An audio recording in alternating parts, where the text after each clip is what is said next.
বাপ বলবে বেটা রে তুই আমার বেটা, জানি তবে বাধ্য সন্তান নয়, অবাধ্য সন্তান। অবাধ্য সন্তানের জন্য বাপের কোনো দায়িত্ব থাকে না। ঘর থেকে বার হয়ে যা, তেজ্য পুত্র হয়ে যা, গাড়ি কেটে মরে যা, গাছ থেকে পড়ে যা, শ্বশুর বাড়ি থাকি যা, কি বাপ বলবে না? আজকে আমরা ইমানদার, আল্লাহকে আমরা সবাই মানি, এতে কোনো সন্দেহ নাই। একবার কি ভেবেছি ইমান ইমান করে তো আমরা চেল্লাচ্ছি, কিন্তু এই ইমানদারের দিকে লক্ষ্য করে আমার আল্লাহ বলছেন ইয়া আইয়ুহাল্লাযীনা আমানু ইত্তাকুল্লাহ। এই ঈমানওয়ালারা তোমরা আল্লাহকে ভয় করো। ঈমানওয়ালা কারা? যারা আল্লাহকে মানে, তারা আল্লাহকে মনে প্রাণে বিশ্বাস করি, ওই পর্যন্ত শেষ। কেমন হাক্কাতু কতি, যেমন ভয় করার দরকার তেমন ভয় করো। ওয়ালা তামুতুন্না, ঈমানদাররা তোমরা মরো না। কেন এ কথা বললে? তোমরা ঈমানদার হয়ে বেঈমানের মতন মেরো না, অমুসলমানের মতন মরো না, কাফেরের মতো মরো না, অন্যান্য জাতির মতন মরো না, ঈমান হারা হয়ে মরো না। যদি মরতেই হয় ইল্লা ওয়া আনতুম মুসলিমুন, তোমরা মুসলমান হয়ে মরে যাও। জোরে বলেন সুবহানাল্লাহ। কি বুঝে আসলো? আমরা আল্লাহকে মানি, এটা আমার ঈমান। কিন্তু আল্লাহ মুসলমান হয়ে মরতে বলছেন, ব্যাপারটা কি? হ্যাঁ, ইসলাম কাকে বলে? ইসলাম কি? ইসলাম তো 5টা অক্ষর বাপ। আইতে আমি, এসে সারেন্ডার, এলেতে ল, এতে আল্লাহ, এমে মুহাম্মাদুর রাসূলুল্লাহ। I surrender law of Allah and Muhammad sallallahu alaihi wasallam. আল্লাহ মানে আল্লাহর কিতাব কোরআন শরীফ, আর এমতে মুহাম্মদ মানে মুহাম্মাদের কিতাব সাল্লাল্লাহু আলাইহি ওয়াসাল্লাম হাদিস শরীফ। তাহলে আমি সারেন্ডার, আত্মসমর্পণ করলাম। এলাতে ল, আইন কানুন বিধান শরীয়ত রুলস নিজাম সিস্টেম ইত্যাদি। ISLAM, আল্লাহ মুহাম্মদ, অর্থাৎ কোরআন এবং হাদিসের লয়ের উপরে, কানুনের উপরে আই সারেন্ডার, আমি আত্মসমর্পণ করলাম। দ্যাট ইজ ইসলাম। আর যে ইসলামের উপরে চলে তার নাম হলো মুসলমান। জোরে বলেন সুবহানাল্লাহ। তাহলে আল্লাহকে মানা হলো ঈমান। আল্লাহ তোমাকে আমি মানি, এতে কোনো সন্দেহ নাই। বান্দা নামাজ পড়, বলে ওটা আমি মানি না। বান্দা হালাল কামা, বলে আল্লাহ তোমারা মানি, তবে তোমার কথা মানি না। আল্লাহ বলবে বান্দা, বাধ্য বেটা যেমন ছিল তুমি তেমন আমার বাধ্য বান্দা নয়, অবাধ্য বান্দা।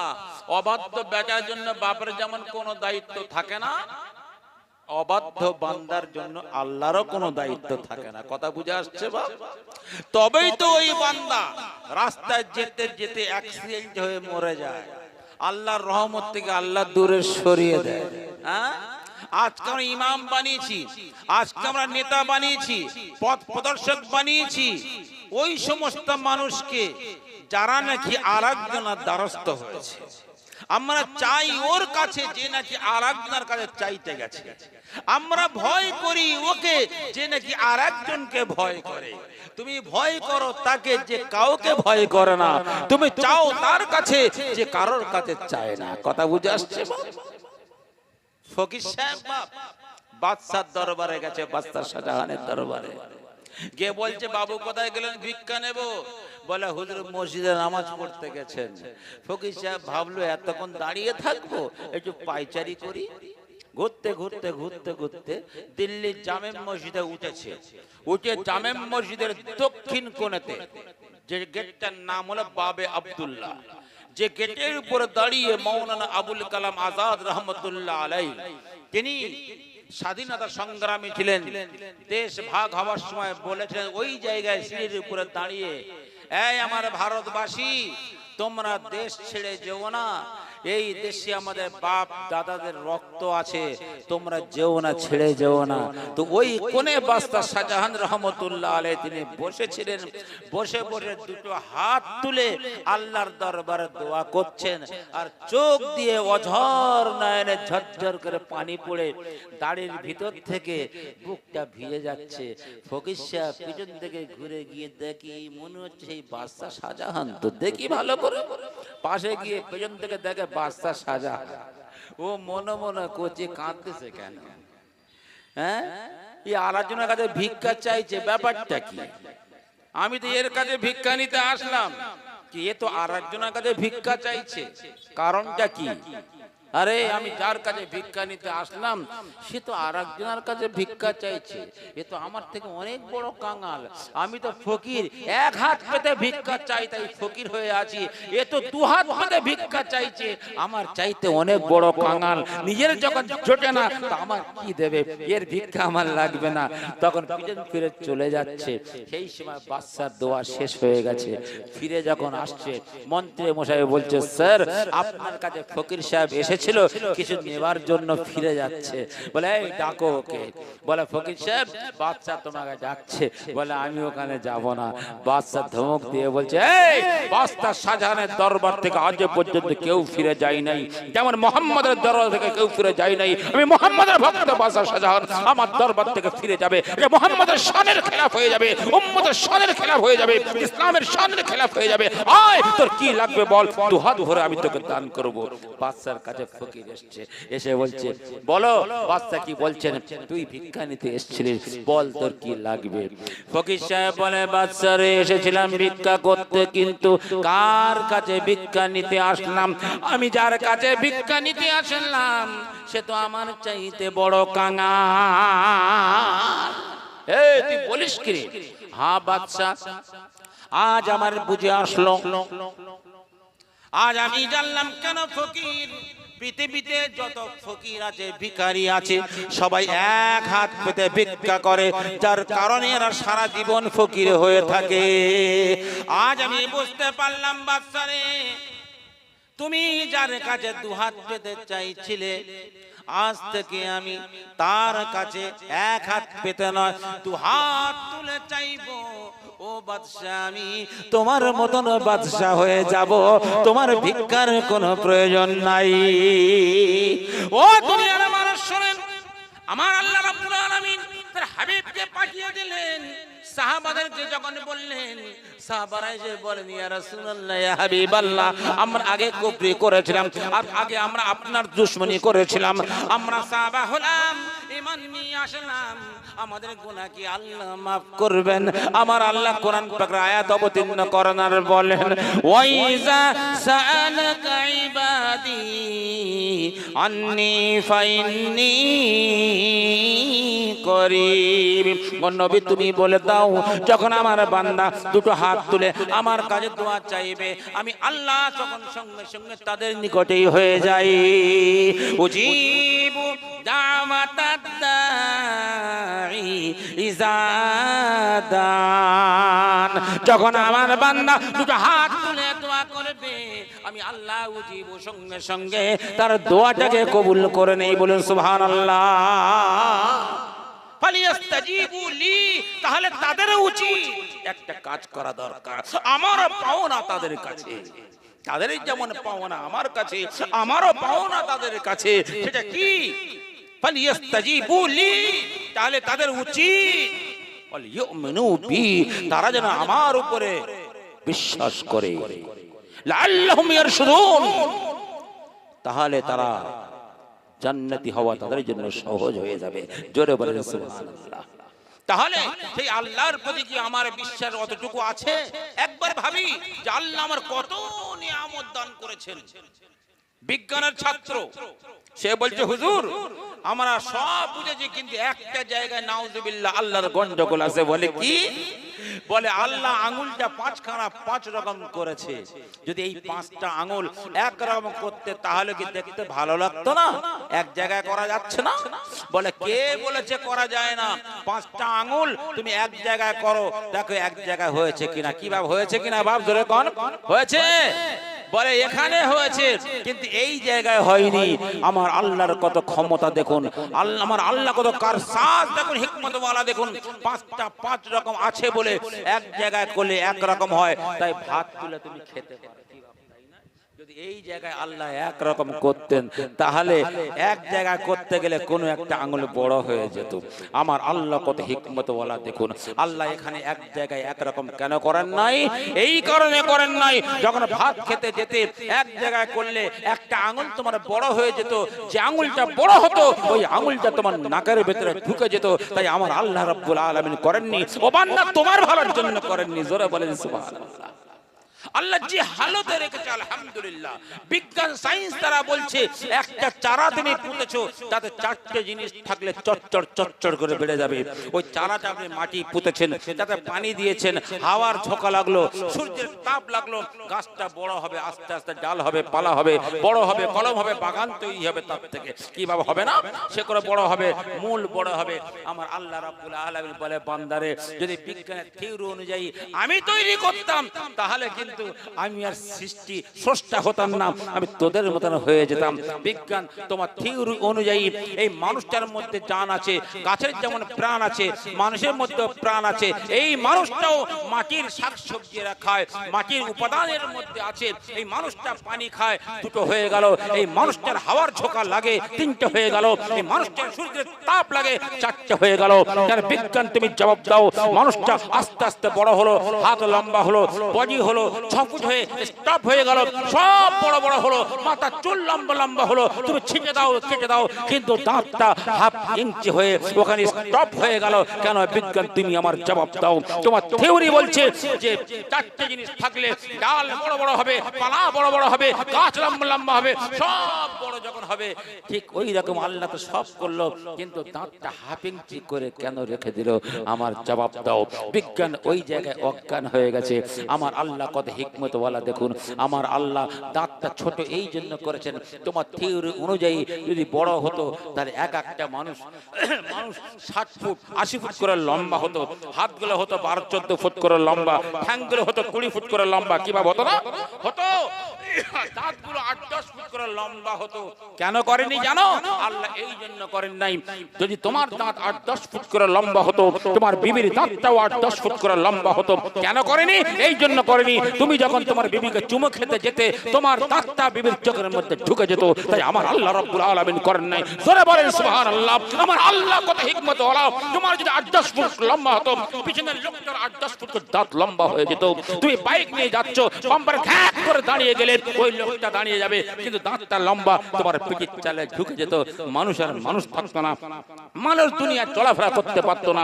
আমার আল্লাহ রাব্বুল আলামিন কত হিকমত ওয়ালা। কোথায় কি রাখলে, কি বানালে আমার আল্লাহ এই বান্দার জন্য ভালো করবেন, বান্দার সমস্যা হবে না, সেইভাবে মানুষকে তৈরি করে দিয়েছেন।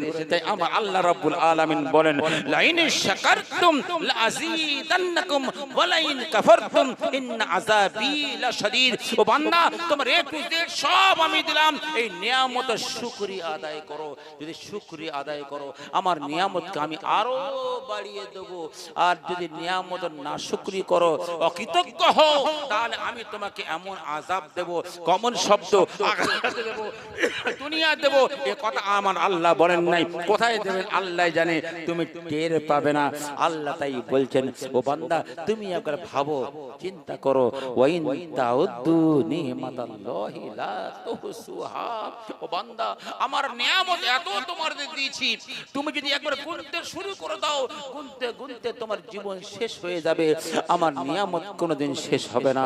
বড় বড় ডাক্তার এই দুনিয়াতে আছে, বড় বড় সায়েন্টিস্ট আছে, প্যারালাইসিস হয়ে গেল, ওই মলে মলে মলে মলে 15 বছর ঘষলো, কিন্তু হাতটা আর সোজা করতে পারছে না। যত উঁচু করে তত পড়ে যায়। ওহে বৈজ্ঞানিক, ওহে সায়েন্টিস্ট, আমার আল্লাহ বলছে, আমার সৃষ্টির উপরে রিসার্চ করে তোমরা উন্নত করেছো, কিন্তু সব সচল, এই হাতটা অচল। কারণটা কি? ভালো করে লক্ষ্য করে দেখছে, সব চলছে, এবার তার কাটা, তাই টিউব লাইটটা বন্ধ হয়ে গেছে। কি ভাব, তাই না? পার হাউস থেকে সব ছেড়ে দিয়েছে, সুইচ টিপবেন চলবে, কিন্তু এটা কেন চলে না? ও তারটা কাটা, বগলের তারটা আল্লাহ কেটে দিয়েছে। পৃথিবীর কারোর পাওয়ার ক্ষমতা নাই ওই হাতটা সোজা করবে। আমার আল্লাহ বলেন, আমি যখন আমার নিয়ামতকে কেড়ে নেব, পৃথিবীর কোন ক্ষমতা, কোন শক্তি নিয়ামতকে ফিরিয়ে দিতে আর পারবে না। তাই আমার আল্লাহ রাব্বুল আলামিন দুনিয়াতে বড় বড় বাদশা পাঠিয়েছেন, বড় বড় আল্লাহর ওলি পাঠিয়েছেন। দিল্লির বুকে একটা একটা বাচ্চা ছিল, তার নাম হলো আলাউদ্দিন খিলজি। এত বড় বাচ্চা, আল্লাহ বহুত ঐশ্বর্য দিয়েছিল, কিন্তু বাপ তার মধ্যে একটা গন্ডগোল ছিল, তার মধ্যে একটা অহংকার এসে গেছিল, তার মধ্যে একটা ভয় জন্মে গিয়েছিল। তার জামানায় নিজামউদ্দিন আউলিয়া রহমতুল্লাহ আলাইহি, আল্লাহর ওলি, তিনি তার জামানায় দিল্লির বুকে অবস্থান করছিলেন। কথা বুঝে আসছে বাপ? অবস্থান করছেন দিল্লির নিজামউদ্দিন আউলিয়া রহমতুল্লাহ আলাইহি, তার কাছে হাজার হাজার মানুষ আসছে, হাতে হাত মিলাচ্ছে, আর বায়াত হচ্ছে, জিকিরের মজলিস হচ্ছে, খানকা ভরে যাচ্ছে, মাঠেও জায়গা হয় না। আলাউদ্দিন খিলজির মনে মনে একটা আতঙ্ক তৈরি হয়ে গেল। এই মন্ত্রী সাহেব শোনো তো, আমার মনে হয় এই লোকটা বড় জাদুঘর। এ মনে হয় জাদু জানে, বিদ্যা জানে, সমস্ত মানুষকে আপন করে নিচ্ছে জাদুর ক্ষমতায়। একদিন হয়তো আমার রাজত্বে হামলা করবে, করার পরে আমার রাজত্বটাও কেড়ে নিতে পারে। মনে মনে একটা ভয় তৈরি হয়ে গেল, একে রাখলে অসুবিধা আছে। খোদার কি কল ডেকে বল। আলাউদ্দিন খিলজির আম্মাজান নিজামউদ্দিন আউলিয়া রহমতুল্লাহ আলাইহির মুরিদান ছিলেন। মায়ের কাছে গিয়ে বলছে, আম্মাজান, কালকে সকালবেলা ওই নিজামউদ্দিন আউলিয়াকে আমি খুন করে দেব। বলে, কেন বাবা, অমন কথা বলিস না। বলে, আমার ভয় হচ্ছে একটা জাদুকর, যদি ওকে না মারি একদিন জাদুর ক্ষমতায় সমস্ত মানুষকে এক জায়গা করে আমার উপর হামলা করবে। আমি একটা দিল্লির বাদশা, আমার রাজমহলে এত লোকের হুজুম হয় না, একটা ফকির সাহেব, তার জায়গায় এত লোকের হুজুম। আমার পূর্ণ বিশ্বাস ও একটা জাদুকর। মা বলছে, বাবা সব করবি কর, তবে আল্লাহ ওনাদের উপরে খারাপ ধারণা করিস না, তোর ভালো হবে না। উপায় নেই, বাদশা অহংকার জন্মে গেছে, মনে একটা আতঙ্ক জন্মে গেছে, আমি সারা জীবন বাদশাহী করব। সঙ্গে সঙ্গে ঘোষণা করে দিল, আমার সৈন্য সামন্ত যত আছো সবাইকে অর্ডার করে দিচ্ছি, আগামীকাল সকাল 7টার সময় নিজামউদ্দিন আউলিয়ার দরবারে যাবে, গিয়ে ওকে ধরে বেঁধে নিয়ে আসা হবে আর ওকে খুন করা হবে। বলুন নাউজুবিল্লাহ। সকাল 7টা যখন হয়ে গেল, সৈন্য সামন্তে এসে হাজির। বাচ্চার দরজা খুলছে না, বেলা 12টা বেজে গেল, সন্ধ্যা 6টা হয়ে গেল, পরের দিন বেলা 12টা বেজে গেল। আওয়াজ দিচ্ছে, কি ব্যাপার? বাচ্চা কালকে 7টায় আমাদের আসতে বললো, আমরা সব তৈরি আছি, ব্যাপারটা কি? ভিতর থেকে খবর আসছে, বাচ্চার বড় শরীর খারাপ। মানুষ ঘুম থেকে উঠে প্রথমে কোথায় যায়? পেচ্ছাবখানায় যায়। কাল সকাল থেকে বাচ্চার পেচ্ছাব বন্ধ হয়ে গেছে, তলপেটে ব্যথা যন্ত্রণা হচ্ছে, বাচ্চা স্থির থাকতে পারছে না, তার সব খবর ভুলে গেছে, জীবন নিয়ে টানাটানি পড়ে গেছে। কথা বুঝে আসছে বাপ? এই করতে করতে হাকিম, বদ্দিক, কবিরাজ সবাই এলো, সব খুলে বাচ্চার পেচ্ছাব খুলতে আর কেউ পারলো না।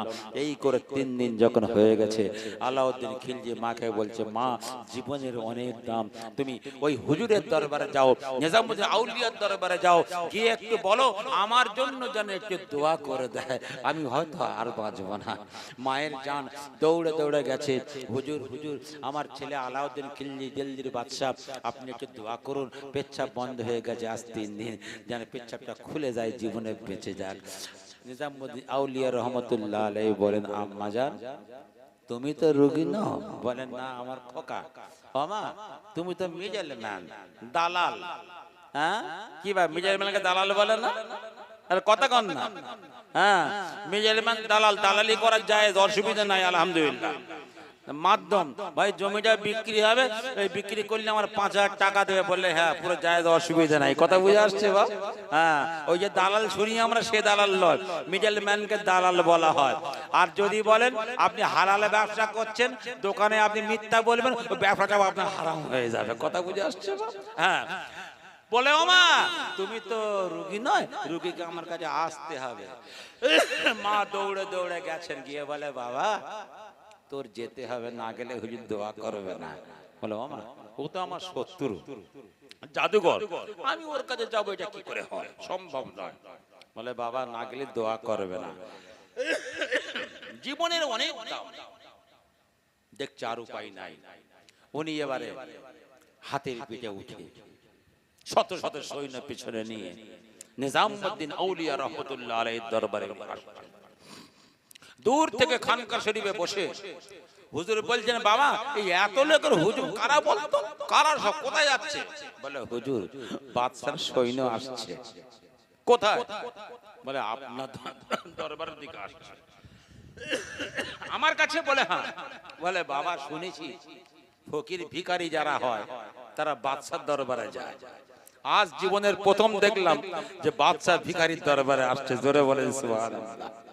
আচ্ছা বাবা আসতে দে। যখন কাছে এলো, আসসালামু আলাইকুম, কে আপনি? আমি দিল্লির বাদশা। কি ব্যাপার? আমার অবস্থা ভালো নয়, আপনি দোয়া করেন। তাই কদিন বন্ধ? 3 দিন। আমি দোয়া করতে পারি, এটা শর্ত আছে।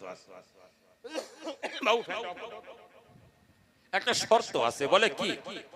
কি শর্ত? বলে দিল্লির বাদশা তুমি? বলে হ্যাঁ। অর্ধেক রাজত্ব আমার নামে লিখে দিতে হবে।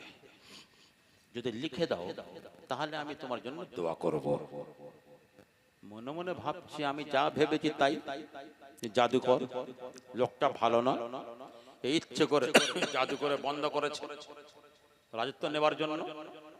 না, এটা কি করে সম্ভব? না লিখলে আমি দোয়া করব না। জীবনের অনেক দাম, কথা ফলো করবেন বাবা। ঠিক আছে আমি দেব। দলিল করলো, লিখলো দিল্লির অধিষ্ঠিত বাদশা আলাউদ্দিন খিলজি আমার অর্ধেক রাজত্ব পেচ্ছাপ খোলার জন্য নিজামউদ্দিন আউলিয়া রহমাতুল্লাহর নামে লিখে দিলাম। সাক্ষী সই করলো। এই নেন হুজুর, আপনি তাড়াতাড়ি দোয়া করুন। হুজুর দলিলটা নিলেন, নেওয়ার পরে মুছে মুছে হাসছেন। জীবনের অনেক দাম। সঙ্গে সঙ্গে খাদেমকে বলছে, এই খাদেম। জি হুজুর। আচ্ছা বড় দেখে পিতলের গামলা নিয়ে এসো। হুজুর দোয়া করবে, পেচ্ছাপ চালু হবে। বাচ্চার পেচ্ছাপ বলে কথা, ও তো পুকুরের আর খালের পানি খেয়ে পেচ্ছাপ নাই বাপ, জুস খাওয়া পেচ্ছাপ। 3 দিন বন্ধ, দামি পেচ্ছাপ, অনেক মাল জমে গেছে। বড় দেখে একটা গামলা নিয়ে আয় বাবা। এনে বাচ্চার সামনে রেখেছে। যখন রেখেছে আর বাচ্চা মনে মনে করছে আমি সেরে উঠি, তোমার ব্যবস্থা আমি করব, খুন করবই করব, তুমি ইচ্ছে করে বন্ধ করেছো। হুজুর তখন দলিলটা এইরকম ছিঁড়ে কুটি কুটি করে করে ছিঁড়ে ছিঁড়ে গামলায় ফেলছে। ও মনে মনে করছে ছেড়ে না, এর তো কোনো টু কপি নাই, প্রমাণ কিছু নাই, বাদশা তো দেবগণ ভালো করে। গামলা রাখলেন, দলিলটা ছিঁড়ে ফেললেন। এইবারে বলছেন হুজুর বাদশা এইবারে ওই গামলার উপরে পেচ্ছাপ করো। বাদশা পেচ্ছাপ করছে, পেচ্ছাপ চালু হয়ে গেল। পেচ্ছাপ করেই যাচ্ছে, করেই যাচ্ছে। আধ ঘন্টা হলো, মনে মনে করছে আমার পেচ্ছাপের যায় অ্যাকশন, দলিলগুলো কুচি কুচি করে ফেলেছো, সে সব গলে গেছে, প্রমাণ কিছু নাই, আমি সেরেও যেই খুন তোমার করবো, তুমি বড় জাদুকতার প্রমাণ হয়ে গেছে, তুমি খুব লোভী মানুষ। 1 ঘন্টা হয়ে গেল, পেচ্ছাপ আর বন্ধ হয় না। এত পেচ্ছাপ হচ্ছে, গামলা উপচে পড়ে নালি বেয়ে চলে যাচ্ছে। পাশে মন্ত্রীকে বলে, এই মন্ত্রী পেচ্ছাপ হচ্ছে বন্ধ হয় না কেন, ব্যাপারটা কি? বলে হ্যাঁ তা তো বোঝে, আপনি পেচ্ছাপ করেই যাচ্ছেন আর পেচ্ছাপ করছে, কি আরাম, কি বলবো আপনার যে মতে সে বোঝে যে মোতার কত দাম। জীবনের অনেক দাম বাপ, আল্লাহর নিয়ামত দেখুন কত দাম। বলে হুজুরকে বল পেচ্ছাপটা বন্ধ করতে, মান সম্মান যাবার তার। হুজুরের কাছে গিয়ে বলছে হুজুর যে দোয়া করেন, পেচ্ছাপ তো হয়েই যাচ্ছে, বন্ধ হয় না। বলে বাবা আমার তো ঘরের খিল খুলতে বলেছিস, খিল খুলে দিস, বন্ধ করতে পারি, একটা শর্ত আছে। ওই যে আর অর্ধেক যে বাকি আছে ওটা সবটা লিখতে হবে, তবে পেচ্ছাপ বন্ধ হবার দোয়া করব। ও মনে মনে করছে আমি যা ভেবেছি তাই, লোকটা চিটিংবাজ, বদমাশ, ধড়িবাজ, লোভী মানুষ। উপায় নাই, দলিল করলো, যত আছে সব লিখে দিলাম, আমার জন্য দোয়া করুন। হুজুর দোয়া করলেন, পেচ্ছাপ বন্ধ হয়ে গেল। জোরে বলেন সুবহানাল্লাহ। পেচ্ছাপ যখন বন্ধ হয়ে গেছে, বাদশা মনে মনে ভাবছে এইবারে রাজমহলে যাব, হুকুম জারি করব, তোমাকে বেঁধে নিয়ে খুন করব সবার সামনে। এমন অবস্থা হুজুর বলে, বাদশা শোনো, কি কাছে একটা কথা বলবো? বলুন। এই মুহূর্তে এই সময় তুমি বলো, তোমার দিল্লির রাজত্বের দাম বেশি না তোমার পেচ্ছাপের দাম বেশি? কার দাম বেশি বাপ? জোরে কথা কবেন বাপ। You are right. যদি পেচ্ছাপটা বন্ধ হয়ে যেত, বাদশা মরে যেত, দিল্লির রাজত্বের কোনো মূল্য হতো না। পেচ্ছাপ খুলে গেল, জীবনটা বেঁচে গেল, রাজত্বটা এসে গেল। তাহলে বুঝে আসলে হুজুর বলছেন, বাদশাহ তুমি বলো যার মূল্য পেচ্ছাপের চাইতে বেশি নয়, যে রাজত্ব নিয়ে তুমি কাড়াকাড়ি করছো, যে রাজত্বের অহংকার করছো, যে রাজত্ব নিয়ে তুমি লালায়িত হয়েছো, তার চাইতে পেচ্ছাপের মূল্য বেশি। পেচ্ছাপের সামনে রাজত্বের কোনো মূল্য নাই, তুমি তার জন্য এত লালায়িত কেন? সঙ্গে সঙ্গে বাদশা আলাউদ্দিন খিলজি মাথা নিচু করে নিয়ে হুজুরের পায়ে পড়ে বলছে, হুজুর আমি ভুল বুঝেছি। হুজুর বলছে, বাদশাহ তুমি ভেবেছো এক, কিন্তু আমার আল্লাহ ভেবেছে আর এক। তোমার মনে অহংকার ছিল, তাই আমার আল্লাহ রাব্বুল আলামিন তোমার শিক্ষা দিয়ে দিল, জীবনে বাচ্চা নিয়ে কোনো অহংকার করো না। ওমর ফারুক রাদিয়াল্লাহু তাআলা আনহু সাহাবাদেরকে ডেকে বলেন, ওই সাহাবাকে ডাকো, ও কত সুন্দর, কত শান্তি আছে। বলে, আমিরুল মুমিনিন ওর জীবনে কোনো শান্তি নাই। বলে, কেন? ও তো দু চোখে অন্ধ, কিছুই দেখতে পায় না, বিবিকেও দেখতে পায় না, বাচ্চার মুখ দেখতে পায় না, ও তো কোনো শান্তি নাই। ওমর ফারুক রাদিয়াল্লাহু তাআলা আনহু বলেন, আচ্ছা বলো, ওই লোকটা দু চোখে অন্ধ, জীবনে শান্তি নাই, কিন্তু ওই মানুষটা কি ভালো করে পেচ্ছাপ করতে পারে? বলে, হ্যাঁ ভালো করে পেচ্ছাপ করতে পারে। তাহলে বলো, যার পেচ্ছাপ বন্ধ হয়ে যায়, যার নল দিয়ে পেচ্ছাপ করতে হয়, তাহলে তার চাইতে আমার আল্লাহ একে কত সুন্দর করে রেখেছে। জোরে বলেন সুবহানাল্লাহ। তাই আমার আল্লাহ বলেন, ওয়াইন তাউতু নিমাতাল্লাহি, ও বান্দা তুমি যদি আল্লাহর নিয়ামতকে গুনতে শুরু করে দাও, গুনতে গুনতে তোমার জীবন শেষ হয়ে যাবে। লা তুহসুহা, তবু আমার নিয়ামত রাশি তোমরা গুনে শেষ করতে পারবে না। আজ দুনিয়া দুনিয়া করে পাগল হয়ে গেছি, ক্ষণস্থায়ী জিন্দেগির জন্য আমরা পেরেশান হয়ে গেছি, আবাদান হামেশার জিন্দেগিকে আমরা ঠুকরে ফেলে দিয়েছি। কিসের কারণে? এই দুনিয়ার সাজ ও সামানের কারণে, দুনিয়ার মালের কারণে, অহংকারের কারণে। আমার আল্লাহ তাই কোরআন শরীফের সূরা ইউনূসের 24 নম্বর আয়াতে এই দুনিয়াকে দুটো জিনিসের সঙ্গে সমতুল্য করেছেন। কটা বললাম বাপ? দুটো জিনিসের সঙ্গে সমতুল্য করেছেন। আমার আল্লাহ বলেন, ইন্নামা মাসালুল হায়াতিদ দুনিয়া কামাইন আনজালনাহু মিনাস সামাء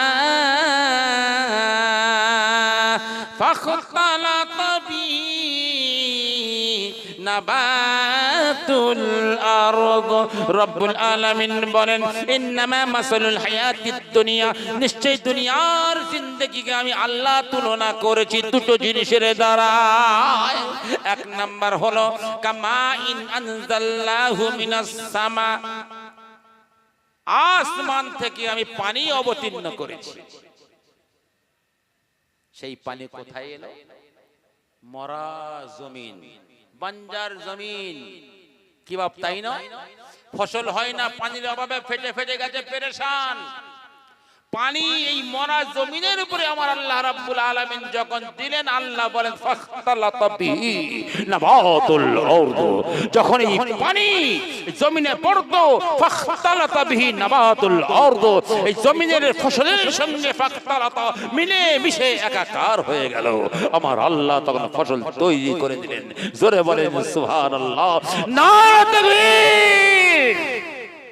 রব্বুল আলামিন বলেন,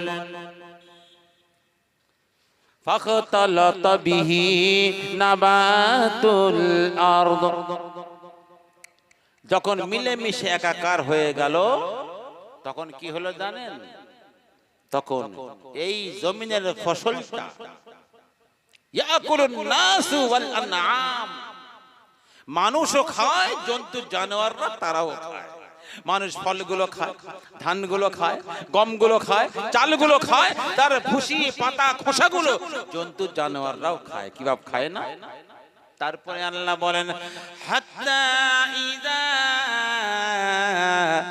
আখাযাতিল আরদু যুখরুফাহা ওয়া যায়্যানাত। রব্বুল আলামিন বলেন, যখন এই জমিনের ফসলটা ফুলে ফলে সুরভিত হয়ে গেল, যুখরুফাহা সুরভিত হয়ে গেল, ওয়াজাইয়ানাত সৌন্দর্য রূপ ধারণ করলো। সুন্দর বাগান যখন তৈরি হয়ে গেল, ওই 100 বিঘা জমির মালিক তার মনের মধ্যে অহংকার তৈরি হয়ে গেল। তখন ওই জমিনের মালিক মনে মনে করে আন্নাহুম কাদিরুনা আলাইহা, এই জমিনের মালিক হলাম আমি, আমার কত ক্ষমতা দেখো, আমার কত পাওয়ার দেখো। আমার যদি জমিনে ফসল না হতো, এলাকার বাজারে মালগুলো বিক্রি হতো না, মানুষগুলো কেউ খেতে পারতো না, জন্তু জানোয়াররাও সব না খেয়ে মরে যেত। এই চিন্তা ভাবনা গুলো জমির মালিক অহংকার বশত করতে থাকে। আমার কত নাম, আমার কত দাম। ও বাপজি আমার শোনেন, তোমার 200 বিঘে জমিনের মালিক, টাকার ক্ষমতায় তুমি শ্যালো বসিয়েছো, ওই শ্যালোতে পানি কিন্তু জমিন থেকে ওঠে না, ওঠে না।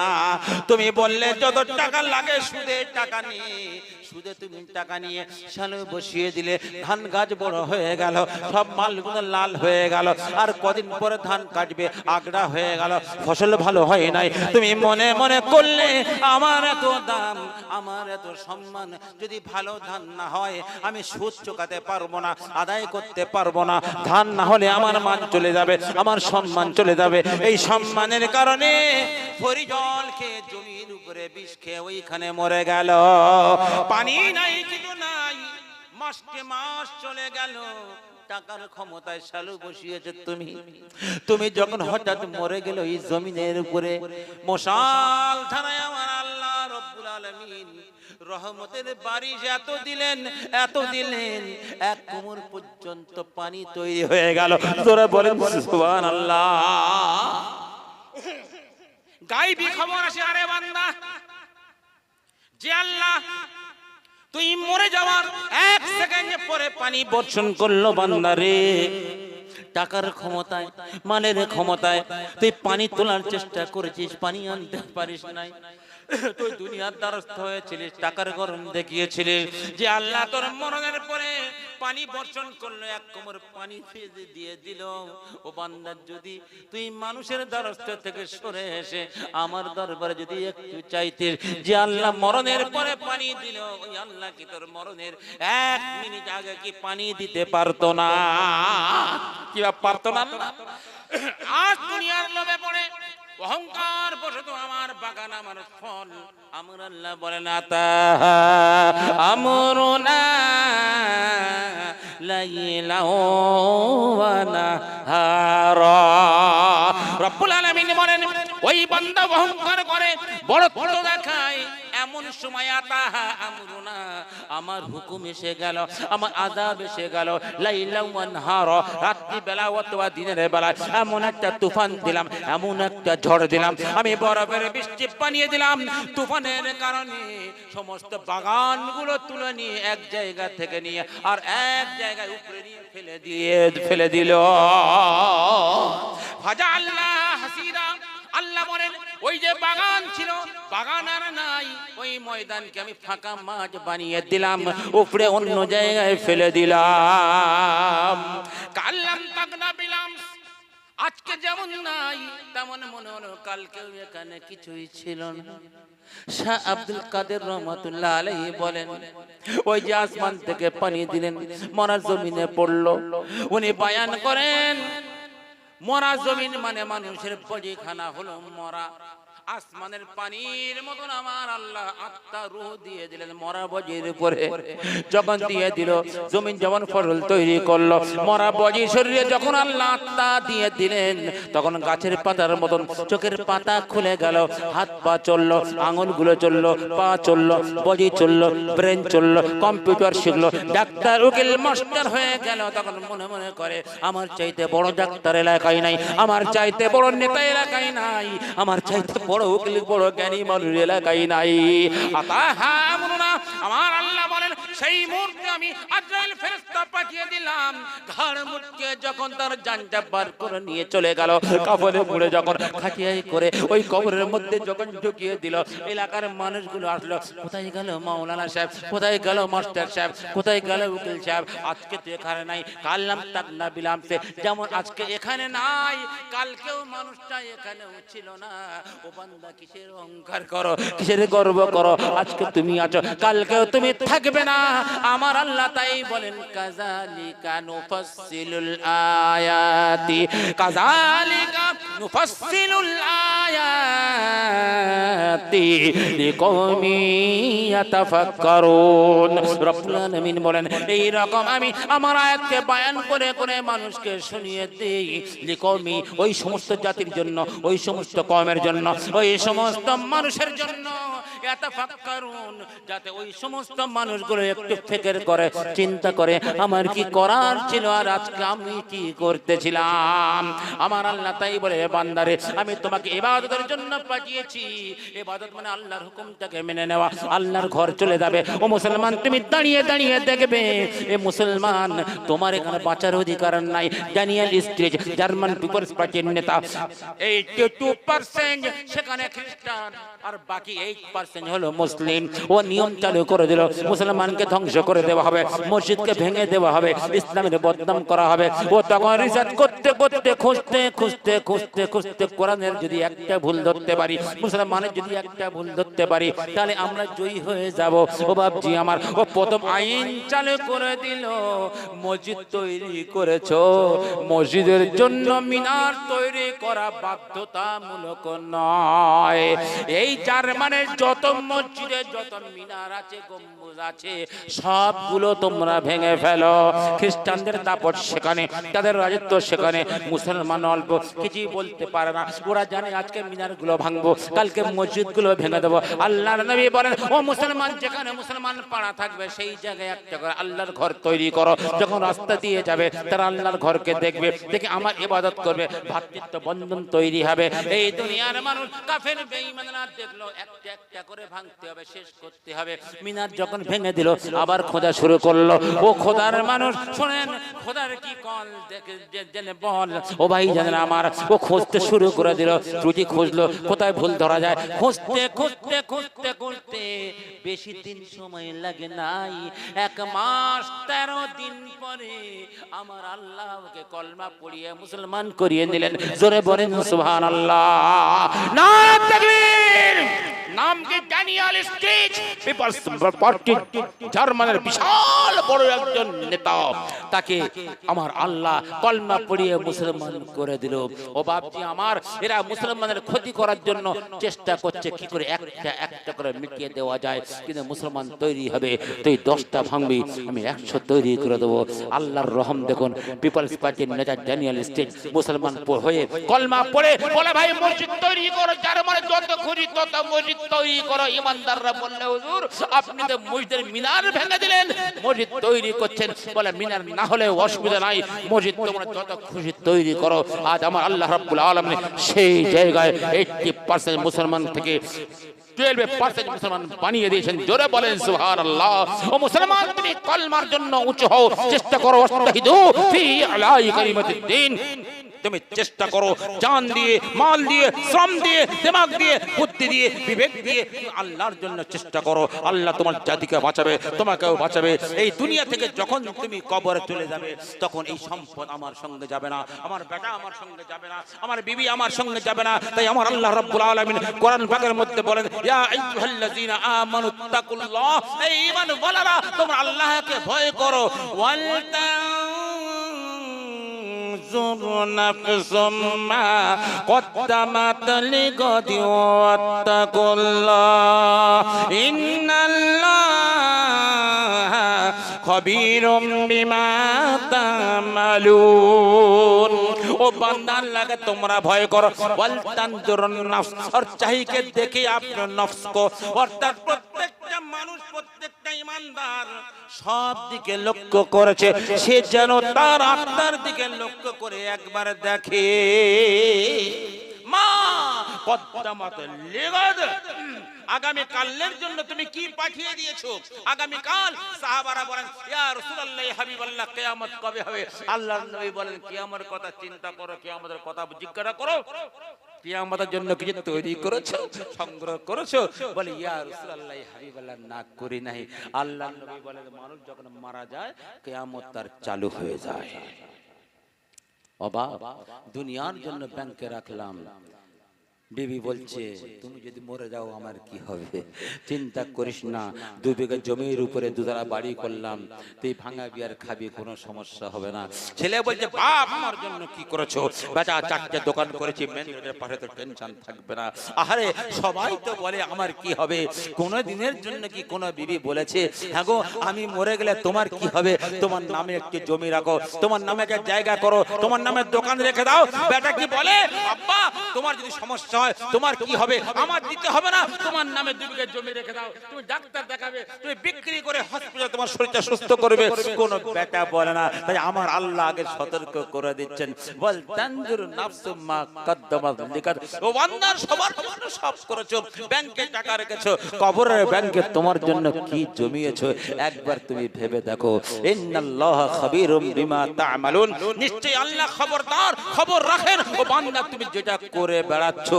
বলার পরে আমার আল্লাহ বলেন ওয়ালা তাকুনু কাল্লাযিনা নাসুল্লাহ।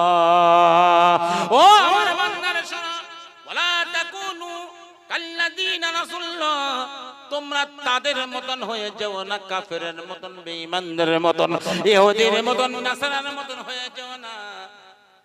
ফানসাহুম আনফুসাহুম, তারা যখন আল্লাহকে ভুলে গেল আমার আল্লাহ তখন তাদেরকেও ভুলে গেলে। উলাইকা হুমুল ফাসিকুন, তারাই হলো পাপী বান্দা, তারাই হলো ফাসিক গুনাহগার বান্দা। আমার আল্লাহ বলে বান্দারে মরণের আগে তুমি সংগ্রহ করে নাও, কবরটাকে একবার তুমি বানিয়ে নাও। হযরত ঈসা আলাইহিস সালাতু ওয়াস সালাম তিনি হাওয়ারিদের মধ্যে ছিলেন, ধোপার মধ্যে থেকে নবী হয়ে এসেছিলেন। তার জাতি ছিল ধোপা জাতি। তাদের মধ্যে এমন একজন ব্যক্তি ছিল, বড় খারাপ মানুষ ছিল। এলাকার মানুষগুলো এসে বলল হুজুর ওই যে ধোপাটা আছে আপনি দোয়া করেন, দোয়া করার পরে ওই মানুষটা যেন মরে শেষ হয়ে যায়। কেন? আমরা সবাই পুরো গ্রামবাসী ওর জ্বালায় জ্বলে পুড়ে মরে গেলাম।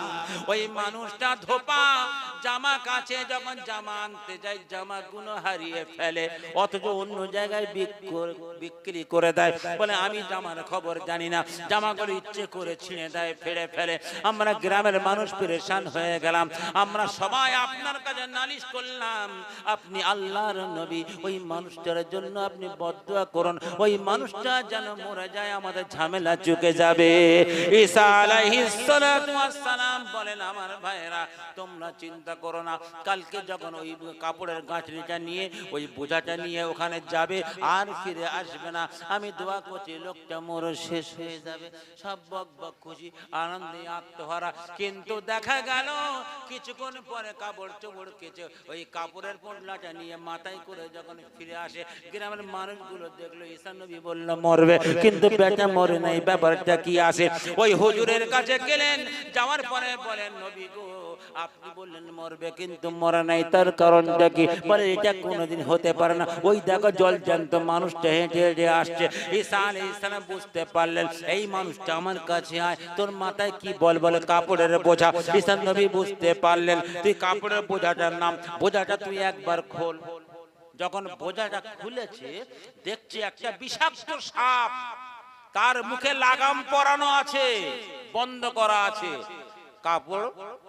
কাপড়ের মধ্যে ঘাটকি মেরে শুয়ে আছে। ঈসা নবীর বুঝতে আর বাকি রইল না।